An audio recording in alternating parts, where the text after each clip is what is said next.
성도 여러분 안녕하십니까? 우리 귀한 집회 시간에 또 말씀 안식일 시간에 초청을 해주셔서 하나님의 말씀으로 교제할 수 있는 축복을 또 허락해 주셔서 감사합니다. 제가 36 외국어학원에 15년을 근무를 했었습니다. 그때 저는 영남 합회에 있다가 이렇게 목회를 나갔기 때문에 영어를 하나도 할 줄 몰랐습니다. 그래서 1단계부터 수업을 듣는데 제가 3단계 수업을 들을 때 선생님 이름이 샬롯이었습니다. 그래서 오늘 제가 비행기를 타고 오면서 그 생각이 좀 났습니다. 그 선생님 그때도 할머니이셨기 때문에 살아계실지 잘 모르겠지만 이름이 그게 좀 생각이 좀 나서 그렇게 좀 웃었던 적이 있습니다. 오면서 우리 박 목사님께서 늘 기쁘고 행복하게 목회하시는 모습을 보면서 후배 목사로서 대단히 좀 존경하고 또 이렇게 늘 말씀을 가까이 하시는 목사님이어서 많은 이렇게 감화를 받고 있습니다. 목사님 계신 곳에 와서 설교를 할 일이 좀 부담이 되기도 합니다. 이번 기간 동안에 짧지만 오늘 저녁, 내일 오전, 그 다음에 내일 오후, 오늘 저녁과 내일은 시편에 있는 말씀들을 가지고 좀 말씀을 나누도록 하겠습니다. 첫 시간에는 신앙의 기본기라고 하는 제목으로 말씀을 좀 나누도록 하겠습니다. 저는 운동을 잘 못합니다. 한국에서 한 교회에서 목회를 할 때 운동을 너무 안 해가지고 몸이 좀 안 좋았습니다. 그래서 억지로라도 운동을 해야 되겠다. 그래서 사택이 아파트 단지 안에 있었는데 그 아파트 단지 안에 있는 체육센터에 등록을 하러 갔습니다. 다 못하지만 그래도 하고 싶은 게 배드민턴이었습니다. 배드민턴을 배우고 싶었는데 자리가 하나도 없었어요. 할머니 할아버지들이 아침 일찍부터 다 등록을 해가지고 자리가 없어가지고 가니까 딱 한 자리가 탁구가 딱 한 자리가 비어 있었습니다. 그래서 비용은 엄청 쌌습니다. 그래서 등록을 했는데 강사가 여자였습니다. 그래서 저보고 탁구 라켓도 가지고 오고 이렇게 여러 가지를 시켰습니다. 이제 준비를 해서 갔는데 가니까 계속 이 폼만 가르쳐요. 이렇게 좌우간 계속 이것만 가르치면서 연습을 하다가 나중에는 이제 이렇게 탁구대에서 공을 주면서 치라 그러는데 저는 잘 안 됐어요. 같이 이렇게 몇 명 그룹이 지어서 이렇게 하고 있는데 다른 사람들은 곧장 잘했는데 저 할 때만 그 강사가 계속 고개를 갸우뚱 했어요. 왜 그렇게 하는지 제가 잘 압니다. 저는 운동신경이 많이 없기 때문에. 그러더니 나중에 강사가 라켓을 바꿔보래요. 그래서 또 라켓을 또 딴 걸 샀습니다. 그랬더니 또 계속 갸우뚱 해요. 그래서 나중에 민폐를 끼치는 것 같아서 그만뒀습니다. 참 쉬워 보였는데 그 폼 하나를 익히는 것이 정말로 어려웠습니다. 기본기, 모든 운동들을 하면 기본기 폼을 가르쳐 주는데 그 폼을 잡기가 참 힘들었습니다. 저한테는. 기본기라는 단어를 누가 이런 글을 썼습니다. 앞에서 두 자를 읽어도 기본, 뒤에서 두 자를 읽어도 기본. 성공한 사람들의 특징은 시작할 때도 기본에 충실하고 끝날 때까지 기본을 잃지 않는데, 이게 운동만 그렇겠고 세상 성공만 그렇겠습니까? 우리가 하늘 가는 신앙생활에서도 기본은 대단히 중요합니다. 이 시간 저는 예수님께서 이루신 그분의 사역에 대단히 중요한 세 국면을 살펴보면서 시편 22편, 시편 23편, 시편 24편을 통해서 그분의 이루신 놀라운 사역의 특별한 의미가 우리에게 어떻게 신앙의 기본기로 적용이 되어야 하는지를 좀 살펴보도록 하겠습니다. 먼저 저는 시편 22편에 대해서 좀 말씀을 드릴 텐데요. 우리가 이 시편 22편 흔히 이제 메시아 시편이라고 알려져 있는데 이 시편을 통해서 우리가 좀 깊이 고민해 보아야 할 것은 예수님의 희생에 대한 감사. 이것이 우리의 신앙의 가장 기본이라고, 첫 번째 기본이라고 말씀을 좀 드리고 싶습니다. 여러분 시편 22편은 다윗이 썼다고 알려져 있습니다. 근데 이 시편 22편의 내용은 전체적으로 슬퍼요. 애갑니다. 슬픈 노래인데 다윗이 극심한 고난을 통해서 쓴 애갑니다. 그런데 다윗이 왜 어떤 이유로 고난을 당했는지 이 시편 22편을 읽어보면 사람 때문에, 대적들로 인하여서 원수들로 인하여서 고통을 당합니다. 그가 사람들 때문에 당한 고통과 고난과 시련이 얼마나 컸으면 그때 당한 극도의 고민과 괴로움과 번민과 이런 것들이 너무나 컸기 때문에 나중에 후에 한참 뒤에 예수님께서 십자가를 지시는 고통 가운데 이 말씀들을 인용합니다. 시편 22편에 다윗이 당했던 경험을 예수님의 입에서 혹은 예수님의 상황을 설명할 때 시편 22편이 인용됩니다. 그래서 메시아 시편으로 알려져 있습니다. 시편 22편 1절은 이렇게 시작합니다. 내 하나님이여, 내 하나님이여, 어찌 나를 버리셨나이까? 어찌 나를 멀리하여 돕지 아니하시오며 내 신음소리를 듣지 아니하시나이까? 여러분, 어떤 상황에 이런 고백이 나올까요? 어떤 상황이기 때문에 이런 탄식이 나올까요? 기도를 했는데도 기도 응답이 없고, 내가 하나님께 나아왔는데도 하나님이 아무런 응답이 없고, 어려움과 시련은 계속되는 상황 속에서 하나님이 정말 자기를 버린 것 같다라고 하는 느낌이 절박하게 들었던 상황. 그러면서 하나님이 멀리 있는 것 같고, 제가 내일 안식일 설교 시간에는 제목이 하나님의 임재와 부재. 어떤 때 시편 기자들은 하나님의 임재를 경험했고 어떤 때 시편 기자들은 하나님의 부재를 경험합니다. 그것들을 오늘 우리 신앙생활에 대해서 좀 살펴볼 터인데, 내 신음소리가 탄식이 나오는데 하나님은 듣지 아니하시나이까? 라고 탄식을 다윗이 했습니다. 마태복음 27장 46절에서는 이 다윗의 탄식을 예수님이 십자가 위에서 합니다. 제9시쯤에 예수께서 크게 소리질러 이르시되 엘리 엘리 라마 사박다니 하시니 이는 곧 나의 하나님 나의 하나님 어찌하여 나를 버리셨나이까 하는 뜻이래. 다윗의 버림받았던 것 같은 그 극도의 안타까움 속에서 그 아픔을 예수님이 인용하시는 것이죠. 물론 다윗과 예수님의 고통을 우리는 비교할 수는 없습니다. 그러나 그 정황이 비슷하다는 것이지요. 시편 22편 7절과 8절은 이렇게 말씀합니다. 나를 보는 자는 다 나를 비웃으며 입술을 삐죽거리고 머리를 흔들며 말하되 그가 여호와께 의탁하니 구원하실걸? 그를 기뻐하시니 건지실걸 하나이다. 사람들이 다윗이 극도의 고통을 당하는 것을 보면서 비웃고 조롱했습니다. 여러분, 언제 입술을 삐죽거려? 사람을 쳐다보고 불쌍하고 조롱하고 한심스러워하는 그 눈빛, 또 입술. 그러면서 그들이 뭐라고 표현하는가 하면 저 친구는 하나님 믿는 친구야. 저 친구는 하나님을 의뢰하는 친구인데 하나님이 저 친구를 건져주실걸?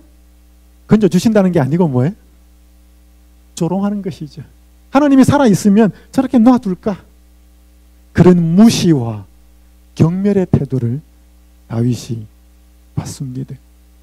예수님이 이 말씀 역시 이 상황을 누가복음 23장 35절에서는 이렇게 표현합니다. 백성은 서서 구경하는데 관리들은 비웃어 이르되 저가 남을 구원하였으니 만일 하나님이 택하신 자 그리스도이면 자신도 구원할지어다 하고, 역시 자기가 그리스도고 자기가 하나님의 아들이라면 하나님이 구원하실걸? 예수님 역시 모욕과 조롱의 대접을 받았습니다. 다윗이 받은 그 경험을 인용한 것입니다. 시편 22편 15절 이렇게 말씀합니다. 내 힘이 말라 질그릇 조각 같고 내 혀가 입천장에 붙었나이다. 주께서 또 나를 죽음의 진토 속에 두셨나이다. 여러분, 너무 스트레스 받으면 밥맛도 없습니다. 물도 한 모금 넘어가지 않아요. 입술이 바짝바짝 타는 상황 속에서 죽음과 가까운 상황 속에 직면한 이 다윗, 이 정도로 고통스러웠고 힘이 들었습니다. 요한복음 19장 28절은 이렇게 말씀합니다. 그 후에 예수께서 모든 일이 이미 이루어진 줄 아시고 성경을 응하게 하려 하사 이르시되 내가 목마르다. 예수님이 최후의 만찬을 제자들과 함께 드신 후에는 십자가에 운명하시기까지 땀과 피를 쏟아내셨지만 먹거나 마시지 못하셨습니다. 극도의 스트레스 속에서 그분이 입술에서 터져나온 고백은 내가 목이 마르다라고 하는 고백이었습니다. 시편 22편 16절은 이렇게 말씀합니다. 개들이 나를 에워쌌으며 악한 무리가 나를 둘러 내 수족을 찔렀나이다. 여러분, 개가 한두 마리가 아니라 한꺼번에 개가 막 포악한 그런 뭐 들개들이라든지 그들이 사람들을 혹은 공격하기 위해서 막 짖고 있는 모습 한번 상상해 보십시오. 다윗이 자기의 주변에서 그를 힘들게 하는 사람들, 그를 고통스럽게 하고 그를 죽이려고 하는 사람들을 표현하기를 개들이라고 표현을 했습니다. 얼마나 고통스러웠으면. 시편 22편 12절에서는 황소나 힘센 소들로도 그들을 비유합니다. 사납게 으르렁거리는 그들을 개들을 닮은 무리들이라고 표현하고 있습니다. 예수님께서 마가복음 15장 13절 14절 그들이 다시 소리 지르되 그를 십자가에 못 박게 하소서. 빌라도가 이르되 어찌미냐 무슨 악한 일을 하였느냐 하니 더욱 소리 지르되 십자가에 못 박게 하소서 하는지라. 수많은 군중들이 빌라도가 예수님을 살려놓고 풀어주기 위해서 방법을 찾고 있을 때 그들이 예수님을 십자가에 못 박으라고 그렇게 고함을 지르던 그 소리들은 마치 다윗이 자기를 죽이려고 하고 애워쌌던 그 개들의 모습으로 군중을 묘사하고 있는 것입니다. 결국 예수님을 십자가에 못 박습니다. 여러분, 시편 22편 이 다윗이 당한 경험은 예수님이 당한 경험을 희미하게 보여주는 것입니다. 다윗이 왜 그런 고통을 당했는지 우린 잘 모릅니다. 물론 사울 뭐 어느 정도 정황은 알겠지만 예수님이 왜 이런 극심한 모욕과 고통을 당해야 하셨을까요? 뭐 저희 어머니 사진은 아니지만요, 저희 어머니는 이렇게 시장에서 장사를 하셨습니다. 양말 장사를 하셨습니다.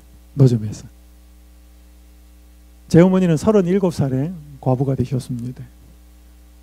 제 아버지는 병원에 7년 동안 입원을 해 계시다가 결국은 돌아가셨습니다. 그러니까 이제 저희 어머니는 저희 3남매를 키우기 위해서 장사를 하셨는데 돈도 없었고 뭐 가진 기술도 없었고 저희 아버지는 공무원이었습니다. 그러니까 아무 노후 대책도 해놓지 못한 상황 속에 돌아가셨기 때문에 뭐 말 그대로 저희 어머니는 저희 3남매를 키우기 위한 투쟁을 하셨습니다. 추운 겨울에는 뭐 고스란히 그 추위를 이제 시장에서 이렇게 견뎌야 했고 비가 오면 그 장사도 할 수가 없었습니다.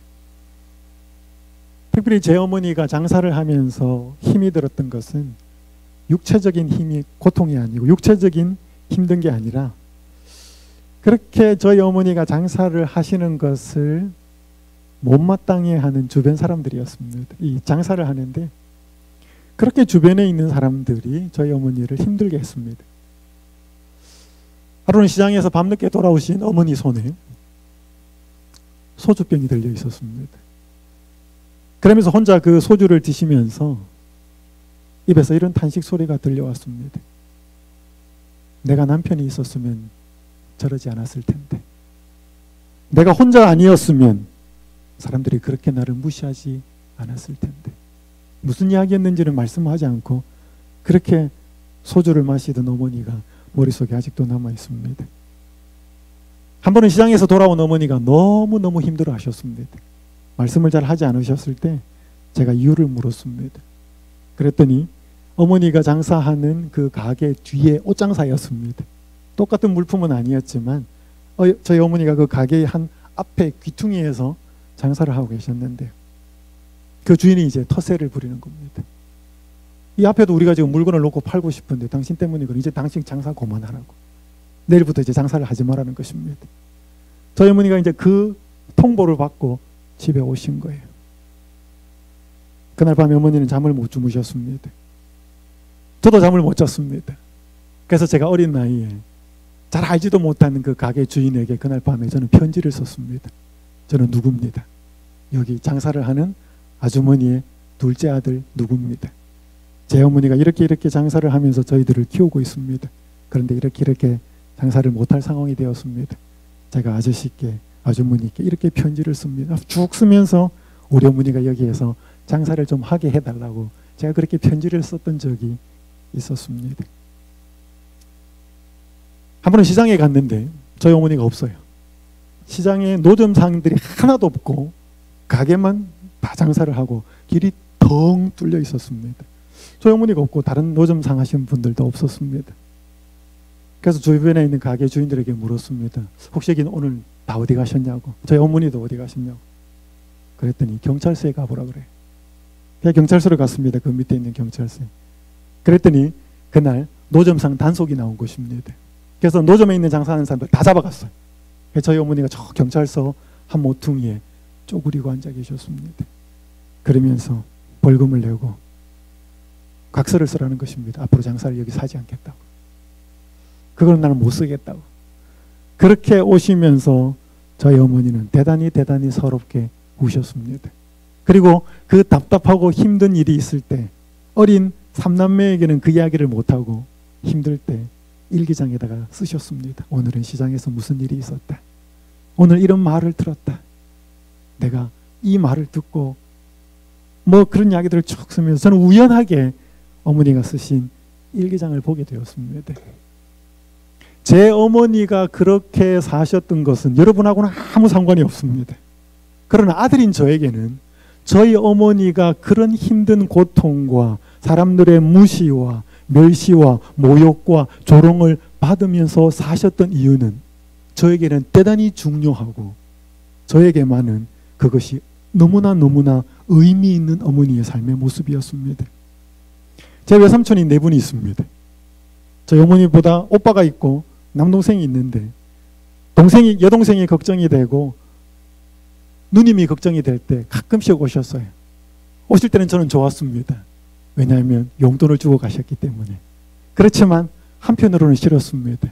왜 싫었는가 하면 저희 어머니에게 자꾸 재혼을 권유했기 때문이었습니다. 이 3남매 주고 저희 아버지 집에 주고 누님은 너는 재혼을 하면 좋겠다. 왜냐하면 저희 어머니가 30대에 과부가 되셨기 때문에. 그래서 저는 외삼촌들이 오셔서 용돈을 주는 것은 좋았지만 오시는 것은 싫었습니다. 왜냐하면 저희 어머니에게 재혼을 자꾸 권했기 때문에. 그렇지만 저희 어머니가 재혼을 거부하고 계속적인 모욕과 힘든 상황 속에서도 그렇게 사셨던 것은 저희 3남매들 때문이었습니다. 그래서 저는 어머니가 당했던 삶의 여러 순환과 고난과 시련은 오늘 저를 있게 한 어머니가 당한 대가였습니다. 저는 그것 때문에 어머니가 그 모욕의 자리에서도 물러나지 않고 끝까지 어머니의 자리를 지켜주셨기 때문에 저는 이렇게 컸고 저는 목사가 될 수 있었습니다. 적어도 어머니의 당한 고난은 여러분하고는 상관없지만 자식인 저에게는 너무나 소중한 그분의 그 대가와 희생이 너무나 희생적인 그 수고가 저를 있게 만든 것이지요. 오늘 수많은 사람들에게 예수 그리스도의 십자가는 있었던 사건이면 분명히 한데 그리스도에게는 그저 당연시되는 그러한 모습으로 우리는 예수님 십자가에 달려 돌아가셨지. 여기 시대소망이 이렇게 기록합니다. 흠 없는 하나님의 아들이 십자가에 달리셨으며 그분의 살은 채찍에 맞아 찢어졌고 그처럼 자주 축복하시기 위하여 펴시던 그분의 손은 기둥에 못 박히셨대. 사랑의 봉사로 피곤할 줄 모르던 그분의 발도 나무 기둥에 못 박혔고 그분의 고귀한 머리는 가시관이 찔리셨대. 그분의 떨리는 입술은 비통의 부르짖음을 바랬다. 그분이 참으신 모든 것, 곧 그분의 머리와 손과 발에서 흘러내린 핏방울과 그분의 몸을 괴롭힌 고통과 아버지께서 얼굴을 숨기심으로 그분의 영혼을 가득 채웠던 말할 수 없는 고민은 인류의 각 사람에게 이렇게 말한대. 하나님의 아들이 이와 같은 죄악의 짐을 지기로 동의하신 것은 다 그들을 위함이다. 다른 말로 하면 나를 위함이다. 성난 파도를 잔잔케 하시고 거품이 있는 파도 위를 걸으셨으며 귀신들로 떨게 하시고 질병이 물러가게 하셨으며 소경의 눈을 뜨게 하시고 죽은 자를 살리셨던 그분이 자기 자신을 제물로 십자가 위에 바치셨다. 이렇게 하신 것은 다 그대를 사랑하기 때문이다. 제 어머니가 그렇게 모욕을 받으면서도 끝까지 그 어머니의 자리를 벗어나지 않고 벗지 않고 지키셨던 것은 저희 삼남매 때문이었습니다. 그렇기 때문에 저에게는 그 어머니의 희생이 대단히 소중하고 지금도 그것을 생각하면 감사하고 지금도 어머니가 저에게 그런 모습으로 다가오는 것은 아니지만 그 어머니의 희생과 그 고난이 저에게는 너무나 소중하고 늘 저의 마음속에는 감사가 그것만 생각하면 저희 어머니가 저에게 많은 것 해주지 못하셨지만 그것만 생각하면 자꾸 저는 감사하는 것이지요. 오늘 예수님이 우리를 위해서 때때로 기도 응답을 원하는 대로 되지 않을 때 내일 좀 살펴보겠습니다만은 오늘 우리는 예수님이 우리를 위해서 이루신 그 십자가 희생 그것만으로도 예수님께 감사하고 있는가 하는 것이지요. 여기 말씀 부조화 선지자에 있는 말씀 함께 읽어보겠습니다. 우리가 시작. 우리가 하나님의 손에서 받는 매일의 축복들과 무엇보다도 우리에게 행복과 천국을 주시기 위하여 예수께서 죽으신 사실이 끊임없이 우리의 감사의 제목이 되어야 한다. 아멘. 우리가 하나님의 손에서 받는 매일의 축복들, 뭔지는 잘 모르겠지만 하나님의 손에서 받는 매일의 축복들과 아니 그것보다 그런 것들이 혹 없다 할지라도 기도 응답이 혹시 안 된다 할지라도 무엇보다도 우리에게 행복과 천국을 주시기 위하여 예수께서 죽으신 사실 그거 하나만으로라도 끊임없이 우리의 감사의 제목이 되어야 한다. 정말 아멘입니다. 여기 박호연이라고 하는 초등학교 2학년 학생이 쓴 시인데 제목이 공짜예요. 공짜. 선생님께서 세상에 공짜는 없다고 하셨다. 그러나 공짜는 정말 많다. 공기 마시는 것 공짜, 말하는 것 공짜, 꽃 향기 맡는 것 공짜, 하늘 보는 것 공짜, 나이 드는 것 공짜. 뭐 이거 별로 좋아하시지 않는 분도 계시지만 얘는 이제 아이니까 미소 짓는 것 공짜, 꿈도 공짜, 개미 보는 것 공짜. 크게 될 아이 같습니다. 이 주변에 있는 사소한 것, 너무나 당연시 되는 것, 숨 쉴 수 있고 말할 수 있고 이 코가 붙어가지고 아름다운 꽃향기를 맡을 수 있는 것을 공짜라고 생각하며 아니 당연히 생각하지 않으면서 기뻐하는 바닥에 기어다니는 개미를 보는 것도 그에게는 기쁨이고 축복인 것처럼 말하는 이 아이. 오늘 정말로 우리 주변에 돌아보면 하나님의 손에서 우리에게 주신 자세한 세세한 축복들이 있는데 우리는 그걸 감사로 여기기보다는 당연하다. 여러분 당연하면은 감사가 없습니다. 오늘 우리가 하나님의 은혜 가운데 하나님의 그 깊은 은혜 가운데 사느냐는 우리의 감사와 비례합니다. 내가 은혜가 떨어지는 것과 비례하는 것은 불평과 불만이 많아지는 것입니다. 제가 목회를 할 때, 한 교회에서 목회를 할 때 하늘을 참 자주 쳐다보는 여집사님이 계셨습니다. 이번에 시간만 나면 하늘을 봐요. 그러니까 자기는 하늘에 관해서 이렇게 무슨 하늘 이렇게 써라 그러면 100가지, 200가지 이상 되는 하늘에 대해서 말을 할 수 있대. 여러분 몇 가지 이야기할 수 있어요. 비 오는 하늘, 눈 오는 하늘, 파란 하늘. 우리 하늘에 대해서 몇 가지 이야기 못 하는데 이분은 뭐 온갖 하늘 이야기를 다 해요. 그러니까 이분은 시간만 나면 하늘 쳐다보는 분이에요. 이분이 어느 날 아파트에 창문을 열고 베란다에서 하늘을 탁 쳐다보고 있는데 저 멀리 있는 아파트 단지 옥상 위에 있는 피레침이 눈에 들어온 거예요. 피레침 뭐 하는 거예요? 벼락치면 이게 받아가지고 건물 안에 그게 미치지 않고 땅으로 이거를 전기를 흘려보내잖아요. 그래서 이 피레침의 이 선들이 뻗어서 가지를 뻗어서 그 하늘에서 번개를 받아서 이 건물 안에 있는 사람들을 보호하는 이 피레침을 보면서 이 하늘을 쳐다보시는 집사님에게 갑자기 두 팔 벌리고 십자가에 달려 돌아가신 예수님 모습이 생각이 난 겁니다. 인류를 향하여 쏟아지는 온 죄의 저주를 그분이 홀로 다 받아서 그것이 사람에게 전달되지 않고 그 죄의 저주가 그분에게서 끝나게 한, 그래서 더 이상 사람에게는 죄의 저주가 흘러나가지 않게 그분이 온 몸으로 다 받으신, 마치 뭐예요? 피레침 같은 이 두 팔을 벌리고 있는 이 예수님의 모습이 갑자기 생각이 나서 한참이나 그 피레침을 보고 너무나 감격하고 감동하고, 그래서 하나님께 감사하는 시간을 가졌다고 저한테 이메일로 보내왔어요.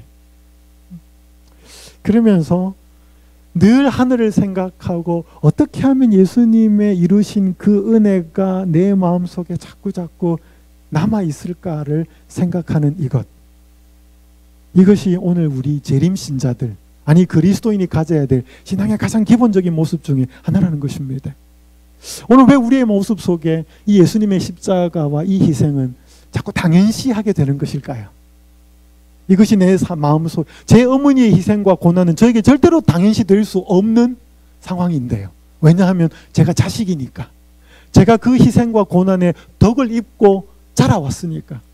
오늘 우리가 예수님의 십자가를 보면서 너무나 당연시한다면 오늘 우리의 마음속에 은혜가 메말라가는지 모르는 상황이 될 수 있습니다. 다시 한번 이 시편 22편, 예수님이 이루신 그 십자가의 그 다윗의 모욕과 조롱을 보면서 예수님의 십자가와 희생을 생각하면서 내가 얼마나 마땅히 그것이 은혜로 연결되어서 그 십자가의 희생을 감사하고 사는지 한번 돌아보는 시간이 되었으면 좋겠습니다. 시편 23편을 보기 전에 시편 24편을 먼저 보도록 하겠습니다. 왜냐하면 이건 되게 좀 22편과 24편을 보아야 23편에 대한 이해가 좀 빠르기 때문에 그렇습니다. 시편 24편을 통해서 좀 저희가 이해해야 될 것은 하늘 친구의 중보에 대한 확신이 좀 필요합니다. 시편 24편은 다윗이 여부수 사람들에게 시온 산성을 빼앗습니다. 사무엘하 5장에 나옵니다.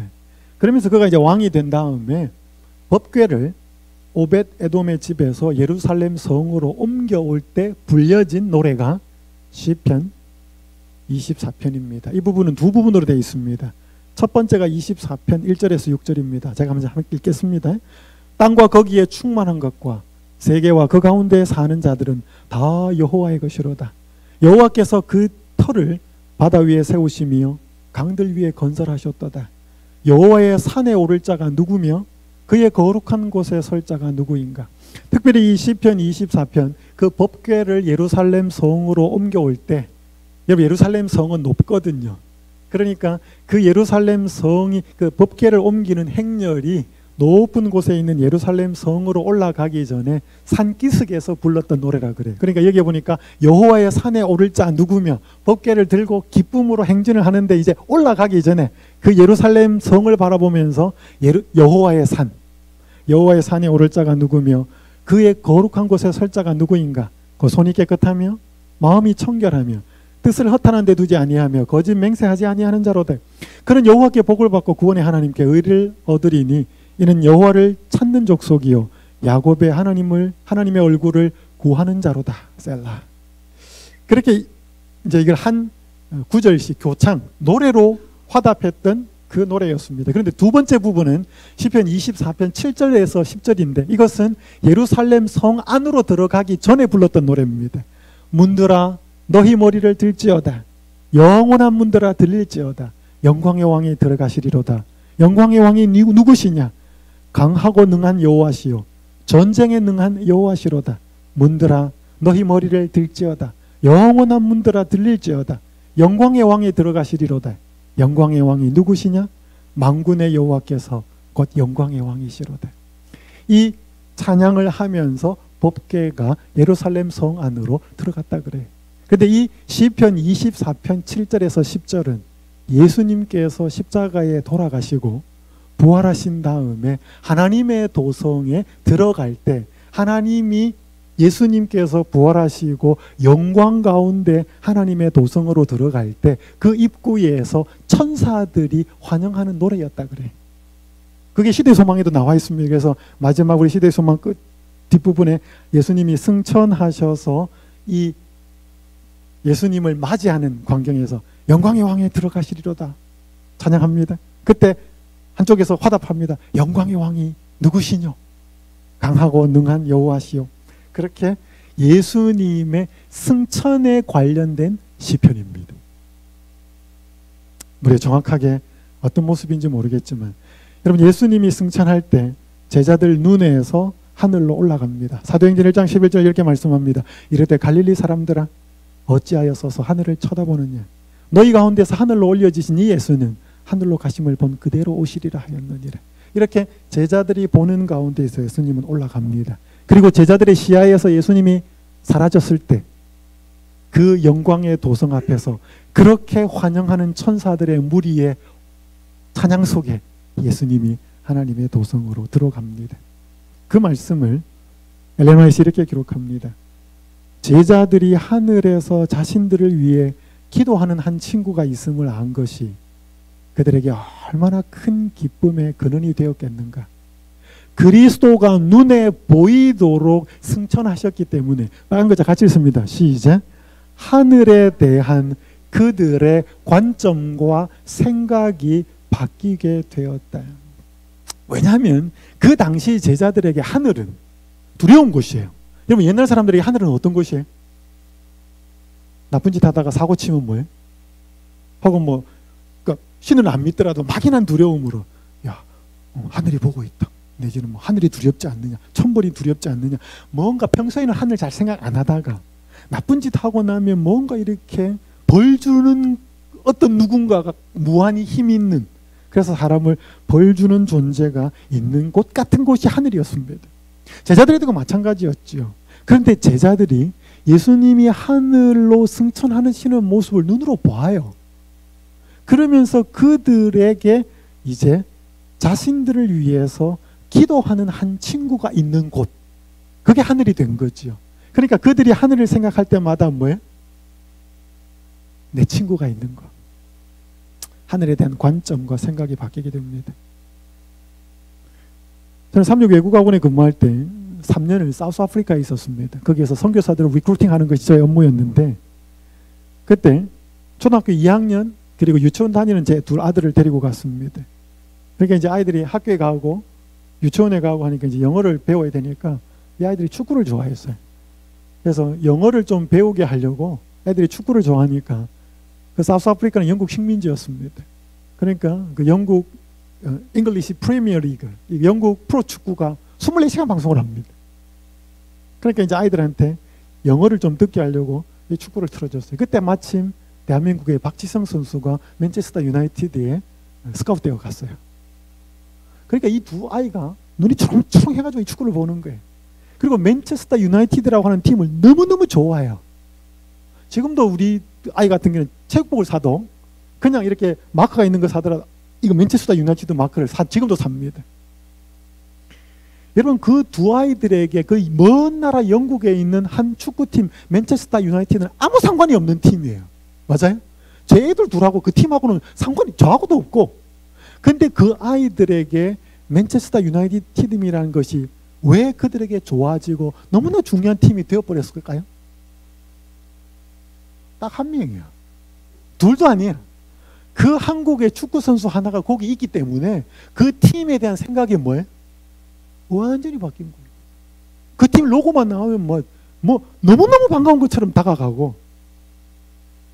옛날에 우리 히딩크 잘 알았습니까? 히딩크 오기 전까지 네덜란드가 무슨 나라인지 아무 상관이 없어요. 히딩크 때문에 네덜란드 가는 사람도 있었어요. 여러분, 어떤 한 단체나 조직이나 교회나 이미지 바꾸는 건요, 아주 쉽게 결정돼요. 이 샬롯 교회, 정말 내가 좋아하는 사람 한 사람만 딱 있어도 뭐예요? 이 샬롯 교회에 대한 이미지는 바뀌어버립니다. 근데 그 교회에서 내가 정말 싫어하는 사람 한 사람 딱 있으면 뭐예요? 그거 전부 다 부정적이야.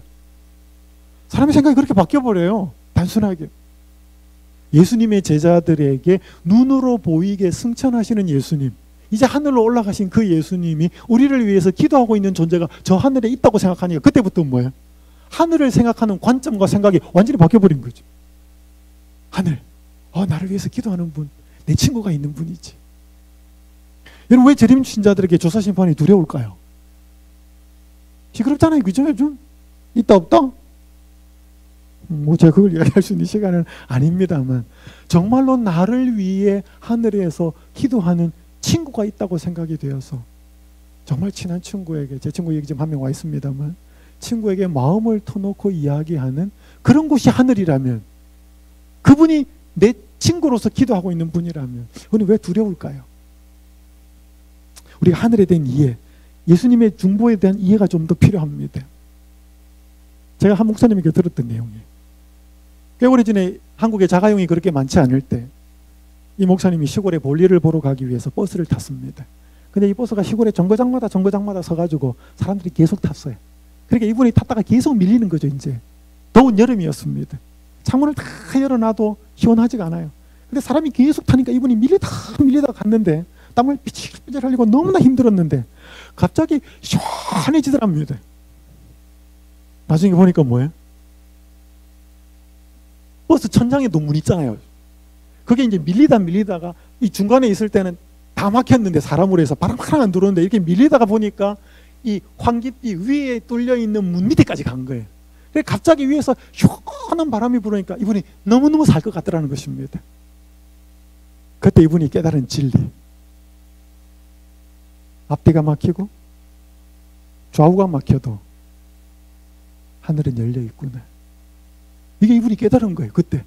왜? 사람이 다 막혀가지고 숨도 못 쉬는데 바람도 들어오지 않는데 밀려가다 보니까 위에 버스 안에서 뚫려 있는 그 위에서 들어오는 신선한 바람을 보는 순간 오늘 인생살이에서 여러분 욥이 이런 경험하지 않아요? 앞으로 가도 안 보이고 뒤로 가도 안 보이고 오른쪽으로 가도 안 보이고 사방이 막혔을 때 그가 하늘이 뚫려 있고 하늘이 열려 있다는 사실을 깨닫는 것이지요. 오늘 우리에게 살아가는 이 땅의 삶이 녹록하지 않습니다. 오늘 우리가 사람 때문에 아까 시편 기자가 봤지만 뭐 건강 문제, 돈 문제 다 우리에게 시련이고 고난일 수 있지만 사람 때문에 겪는 시련은 정말로 커요. 훨씬 큽니다. 다른 고난보다는. 100사람이 괴롭혀도 힘들지만 99명은 잘해도 한 사람만 괴롭히면 힘들어요. 그렇지만 삶이 아무리 힘들고 어려워도 오늘 하늘의 창문은, 하늘의 은혜의 창은 열려있다는 사실을 여러분 기억하셔야 합니다. 오늘 그걸 기억하고 이러면 안식일날 교회 온 거 아닙니까? 내가 이번 한 주 힘들지만 여전히 내 가까이 계시고 중보하셨고 나를 위해 선한 길로 인도하셨던 그 예수님께 다시 내 마음을 털어놓기 위해서, 예전에 이 로마서 8장 34절을 참 좋아합니다. 누가 정죄하리요? 죽으실 뿐 아니라 다시 살아나신 이는 그리스도 예수시니 그는 하나님 우편에 계신 자요 우리를 위하여 간구하시는 자시니라. 여러분 이 뒷부분에 나오는 로마서 내용이 뭐예요? 34절부터 천사나 뭐나 해서 쭉 나오는 게 뭐예요? 우리를 뭐 그리스도의 사랑에서 끊을 수 없느니라, 우리가 넉넉히 이기느니라. 그 뒷부분에 나오는 얘기, 이 뒷부분 이야기. 그래서 오늘 우리가 기도 제대로 못합니다. 우리가 드리는 기도는요, 제가 내일도 좀 살펴보겠지만 대부분 이기적인 기도입니다. 오늘 그 기도를 드리는 것으로 우리가 살 수가 없어, 영적으로. 오늘 우리가 정말로 영적인 기도를 드려서 그 은혜 가운데 살아야 되는데 우리가 그 기도 드리지 못할 때 누가 그 기도 하고 있다고요? 예수님이 정말로 우리가 꼭 필요한 기도를 하고 있고 그렇게 영적으로 보이지 않는 우리의 삶을 인도하고 계시다는 것입니다. 진짜 보이지 않는 시장이 쫙 열려가지고 예수님이 어떻게 기도하고 있고 우리가 어떻게 하나님의 천사로서 하나님의 은혜로서 보호받고 있는지를 본다면 우리는 이 땅에서 마치 고아처럼 그렇게 살지 않을 것이라는 것입니다. 오늘 예수님의 승천이 우리에게 별로 상관없는 것처럼 보이지만 제자들에게는 그 예수님의 눈에 보이는 그 존재가 하늘로 올라간 것 자체가 하늘에 대한 생각과 관점을 완전히 바꿔버렸다고요. 오늘 우리에게도 그 존재가 친구로서 우리를 위해서 간구하고 있다는 이 이해, 그리고 믿음, 그리고 우리가 이분께 우리의 속마음을 털어놓을 수 있는 기도의 친구라고 하는 사실을 기억하는 것이, 그렇게 시간을 갖는 것이 우리 신앙에 있어서 너무나 중요한 기본기라는 것입니다.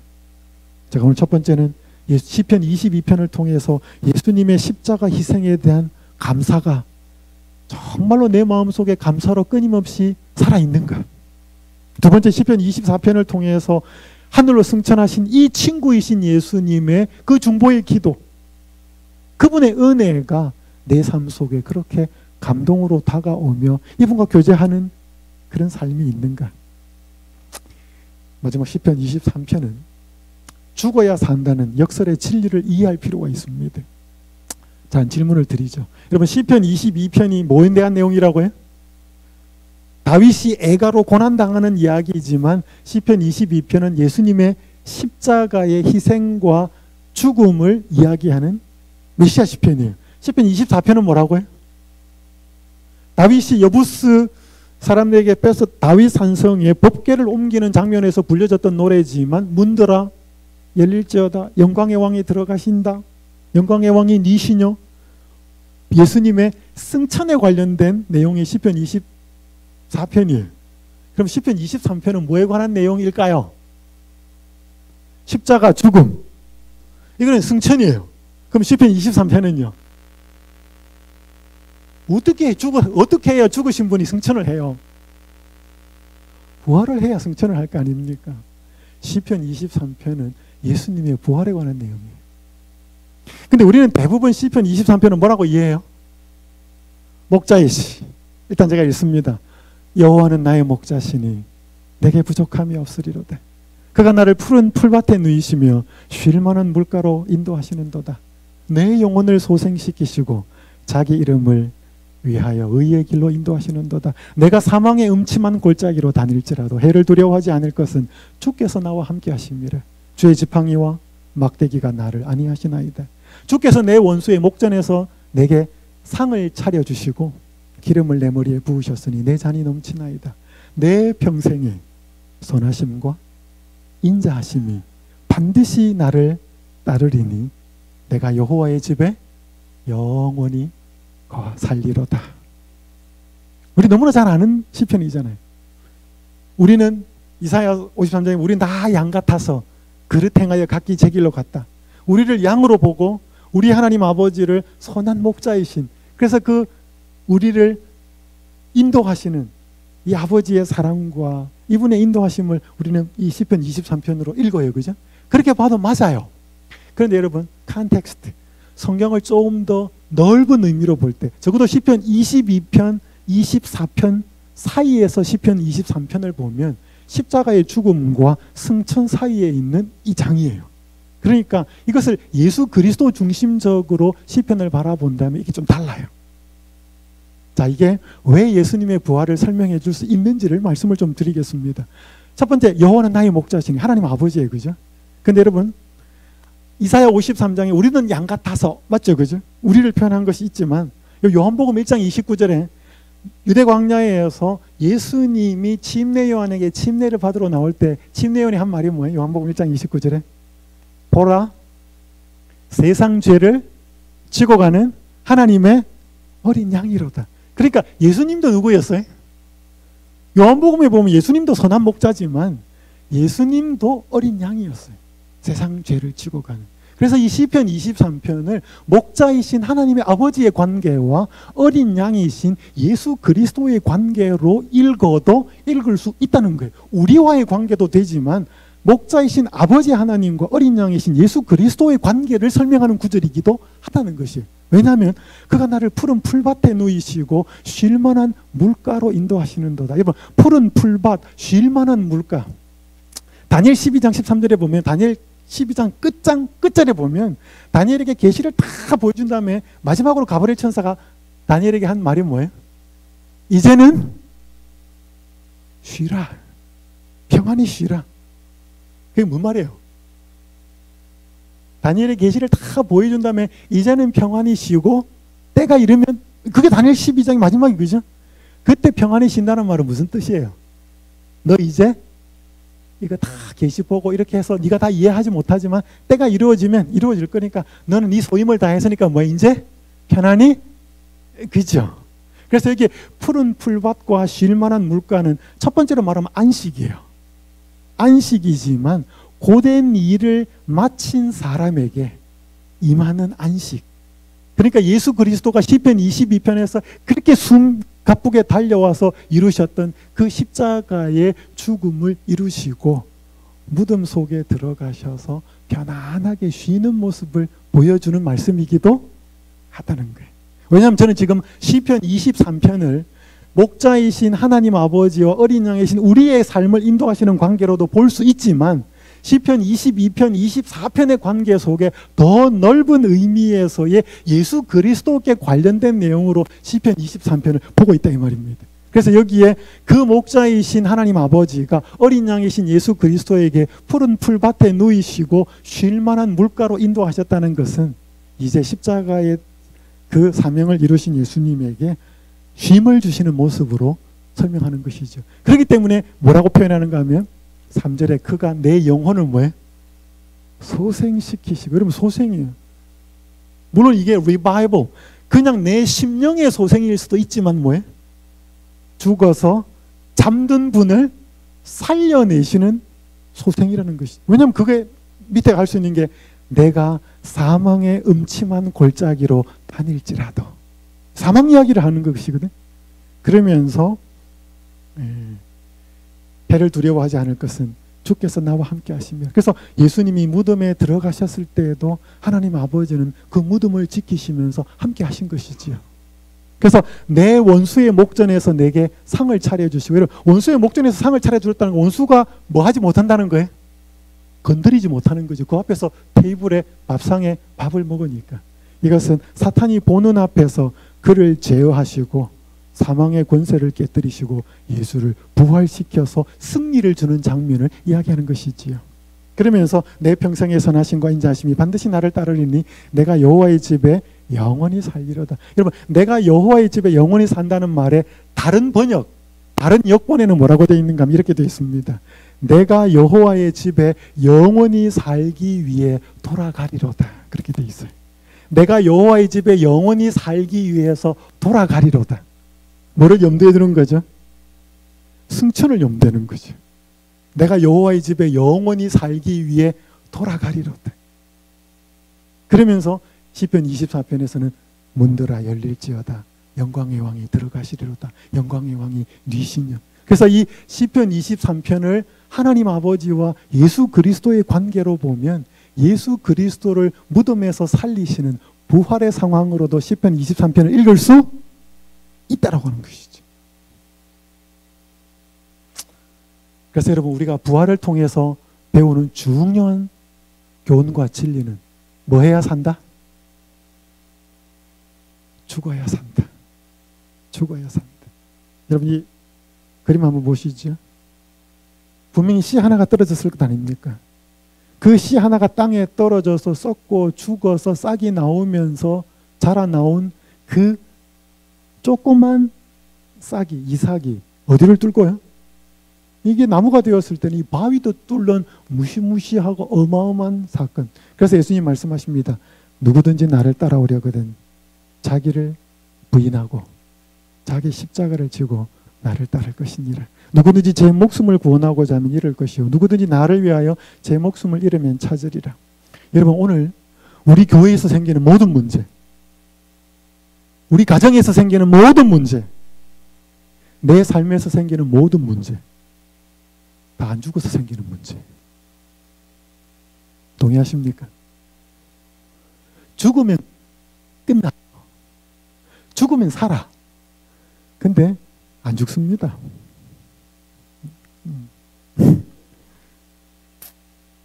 여기 삼육대학에 한 은퇴하신 교수님이 책을 써서 제가 은퇴 예배를 갔더니 이 책을 주셨어요. 제가 읽어보니까 이런 내용이 나와요. 설거지를 하면서 생각했습니다.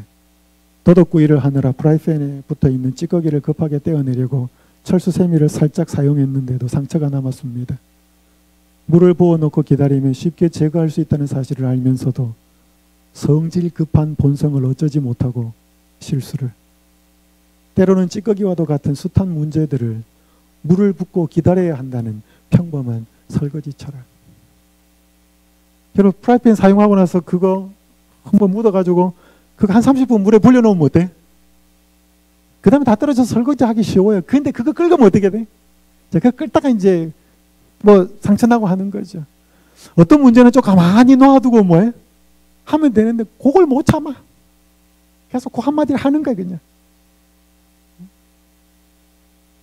제가 한번 지금은 아니지만 이렇게 인터넷을 보다가 물고기 한 마리가 입을 딱 벌리고 있어요. 이렇게 액자에 걸려 있어요.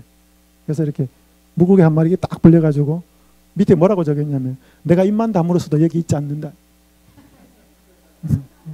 그게 그 물고기 밑에 있는 글자예요. 입 딱 벌려가지고 잡힌 거지. 그거 하나 물어가지고 입 딱 벌려가지고 그거 무는 바람에 그거 잡혀와서 그렇게 박제가 돼 있는 거예요. 내가 입만 다물었어도 여기 와 있지 않는데. 근데 우리가 그걸 못 참아요. 좋은 말로 충고, 좋은 말로 권고지만 성질이죠, 성질.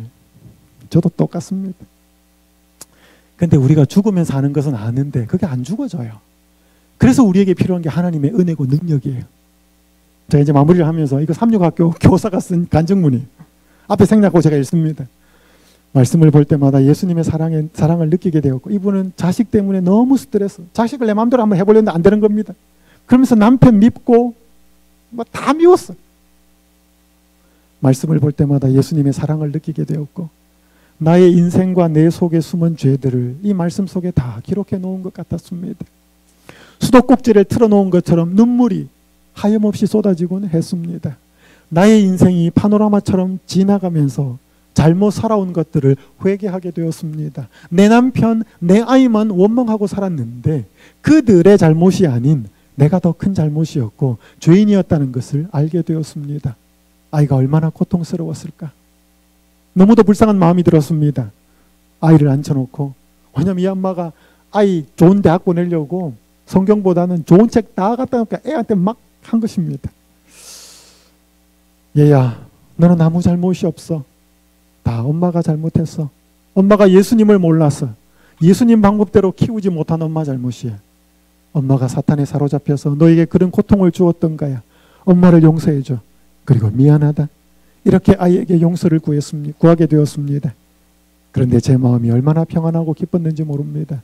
이 경험을 통해 제 삶에 엉킨 실타래들을 주님이 하나하나 풀어주셨습니다. 풀어주셨고 세상에 얽매여 있는 것들을 끊어버리는 일들이 제가 하는 일이 되었습니다. 전에 먹고 입고 즐겁게 여기던 것, 좋아 보이던 것, 해보고 싶었던 것들, 나를 자랑하고 싶었던 것들이 얼마나 가치 없게 느껴졌는지 모릅니다. 누가 시키고 가르쳐서 그런 것이 아니라 제게 그런 마음들을 주셨던 것입니다. 과거의 제 모습을 생각하고 보면 너무도 부끄럽고 창피스러웠던 모습이었던 것 같습니다. 미웠던 남편이 얼마나 고맙고 나로 인해 고통받았던 것들을 회개하게 되었고 친정아버지를 미워했던 마음이 불쌍하고 사랑하는 마음으로 바뀌었습니다. 기도할 줄 모르던 제게 순간마다 기도와 다른 사람을 위하여 기도하게 해주시고 성경의 내용도 모르고 예수님이란 분도 얘기할 줄도 몰랐던 제게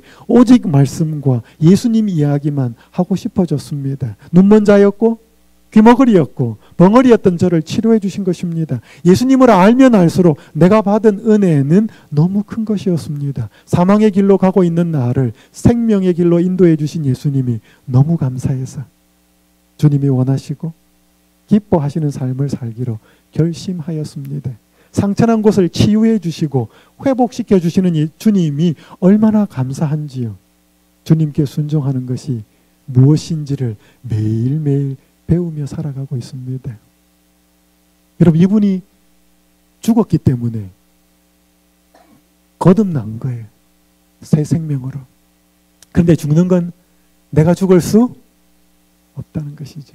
그래서 말씀이 들어가고, 그래서 하나님의 영이 들어와야 되고, 하나님 앞에 내어놓아야 되고, 결국 죽이는 것도 하나님이시고 살리시는 것도 하나님이십니다.